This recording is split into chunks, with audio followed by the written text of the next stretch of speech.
پاکستان کے تعلقات یورپی یونین کے ساتھ اس پر منفی اثرات پڑیں گے، یہ حکومت یہ سمجھتی ہے۔ جہاں تک معاملہ ہے گرفتار لوگوں کی رہائی کا، اس میں جن لوگوں پر تو دہشت گردی کے مقدمات ہیں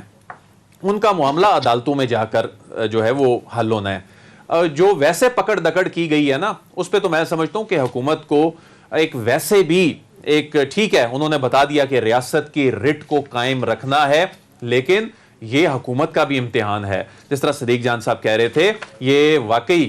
اتنا آسان نہیں ہوتا کہ آپ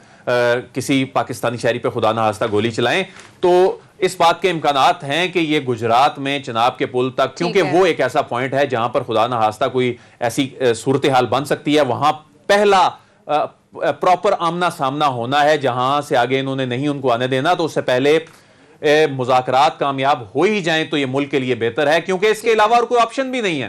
کہ مذاکرات جو ہیں ان سے ہی خوش اسلوبی سے اگر معاملہ حل ہوتا ہے تو یہ مار دھاڑ یا خدا نخواستہ کوئی انسانی جان کا جو ضیاع ہو جائے تو اس کے بڑے جو ہے منفی اثرات ہوتے ہیں، اور اس کی جو پولیٹیکل کاسٹ ہوتی ہے جو اس وقت کی حکومت میں جو موجود ہوتا ہے۔ اب دیکھ لیں کہ اس سے پہلے پرویز مشرف دور میں کیا ہوا تھا،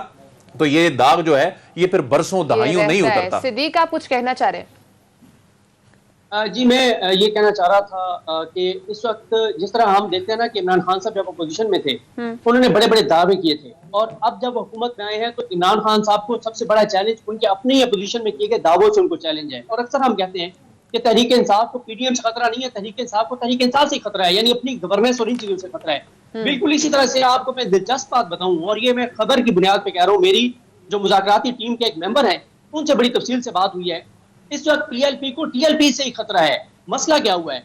ٹی ایل پی کے جب لوگ آ کے انہوں نے حکومت سے مذاکرات کیے تو ان مذاکرات میں سفیر کی واپسی والا معاملہ زیر بحث تھا ہی نہیں۔ لیکن اب مسئلہ پہلے مذاکرات ہوئے تھے ان میں نہیں تھا یہ معاملہ؟ نہیں، ابھی جو مذاکرات ہوئے، یہ جب شیخ رشید صاحب نے کہا کہ ہم ان کے تینوں باتیں مان رہے ہیں اور سفیر والی بات نہیں مانیں گے، وہ یہ کہ دیکھیں ٹی ایل پی کے مذاکرات جو ہے وہ تین چیزوں سے تھے، وہ تینوں حکومت نے مان لی۔ سعد رضوی صاحب کی رہائی والی، ان کے فورسی رول سے لوگوں کے نکالنے والی، اور کلزم ختم کرنے والی۔ اب مسئلہ یہ ہے کہ ٹی ایل پی نے جو عوامی سپورٹ حاصل کی ہے وہ تو کی ہے فرانس کے سفیر کے معاملے پہ۔ اب ان کو سمجھ نہیں آ رہی کہ ہم اتنے دنوں سے ہم نے لوگوں کو بٹھایا ہوا ہے، ہم کس منہ سے لوگوں کو یہ کہیں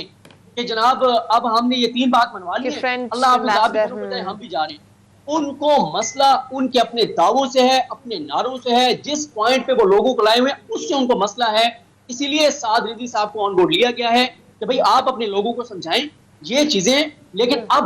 اس وقت کمزور وکٹ پہ اس لیے بار بار کہہ رہا ہوں ٹی ایل پی ہے کیونکہ عمران خان صاحب جو ہیں وہ بہت سخت ڈٹ گئے ہیں کہ ان کی کوئی اب بات نہیں مانی جائے گی۔ اور اس لیے کیونکہ پہلے ٹی ایل پی نے یہ بھی کہا تھا شیخ رشید صاحب کو کہ آپ جیسے ہی اناؤنس کریں گے ہم اس سے پہلے راستے کھول دیں گے، لیکن انہوں نے ایک راستہ بھی نہیں کھولا۔ شیخ رشید صاحب جیسے کہہ رہے ہیں، اور اپنے اندر تقسیم ہے، ایک گروپ ان کا کہتا ہے کہ سفیر والے معاملے سے پیچھے ہٹنا ہی نہیں ہے، ایک گروپ کہتا ہے کہ یار سفیر والی چیز کو مارے گولی، آپ یہ جو باقی دن مطالبات ہیں وہ منوانے دیں۔ مجھے ایک بات بتائیں ماریا،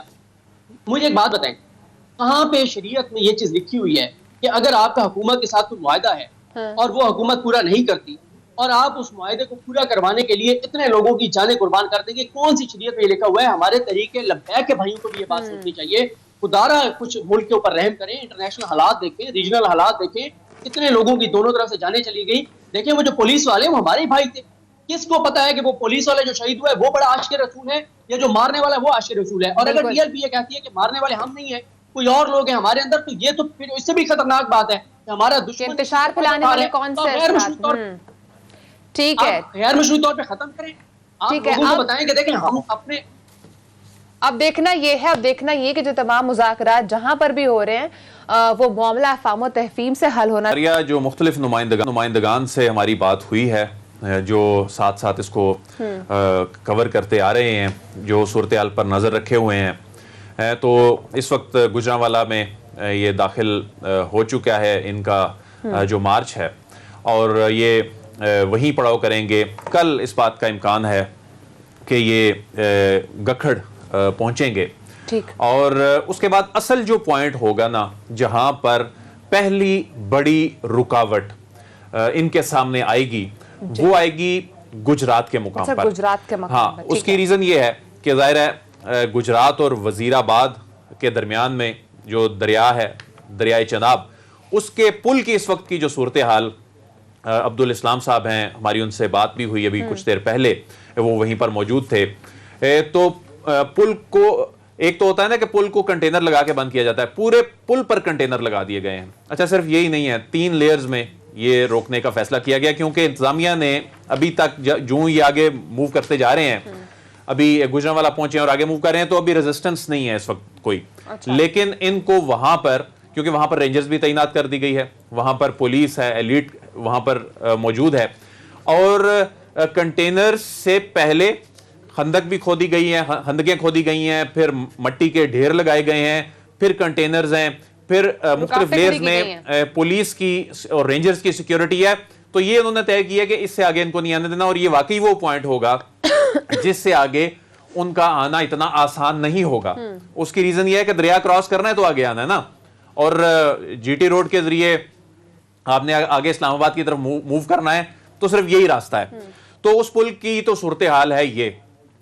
عملاً جی ٹی روڈ اور اس کے اطراف کے جو اضلاع ہیں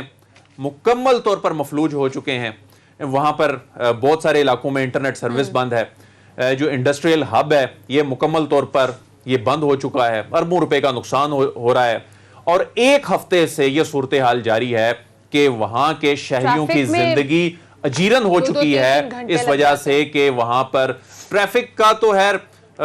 اس وقت سوچا ہی نہیں جا سکتا, کیونکہ جس طرح اس کو سیل کیا گیا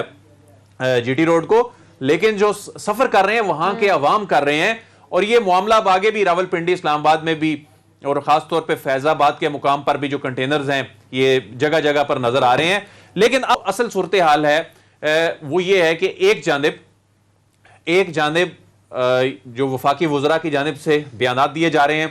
کہ ریاست کے خلاف یہ جو کچھ ہو رہا ہے ان میں کسی صورت ان کو نہیں چھوڑا جائے گا, لیکن دوسری جانب مذاکرات بھی ہو رہے ہیں,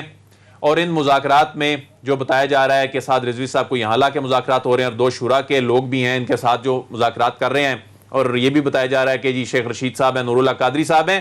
یہ بڑی حیران کن بات ضرور ہے کہ ایک جانب وفاقی وزراء یہ بیان دے رہے ہیں, اور وفاقی وزراء کے متضاد بیانات بھی ہیں. فیصل وافڈا صاحب کچھ بیان دیتے ہیں, وہ تو پچھلے معاہدے کے بارے میں یہ کہہ دیتے ہیں کہ وزیر اعظم کو علم ہی نہیں تھا. یہ بہت حیران کن ہے کہ یعنی اتنا بڑا ایک ہو رہا ہے, ہیپننگ ہو رہی ہے, اور اس میں وہ ٹیلی ویژن چینلز پہ چیزیں چل رہی ہیں, نظام زندگی اس وقت بھی مفلوج ہو چکا تھا اور وزیر اعظم کو علم نہیں ہے. یہ بڑا حیران کن بیان ہے. پھر فاروق حبیب صاحب جو ہیں انہوں نے یہ کہا ہے کہ معاہدہ اس وقت ہوتا ہے جب پاسداری ہو, اور انہوں نے یہ بھی کہا ہے کہ ڈنڈے کے زور پر بات منوانے کی ضد پوری نہیں ہوگی. اور جو فواد چودھری صاحب ہیں ان کا جو ٹویٹ ہے کہ جب تک لوگ سڑکیں خالی نہیں کرتے اور پولیس کو شہید کرنے والے مجرموں کو اداروں کے حوالے نہیں کیا جاتا, کوئی مذاکرات نہیں ہو سکتے. دوسری جانب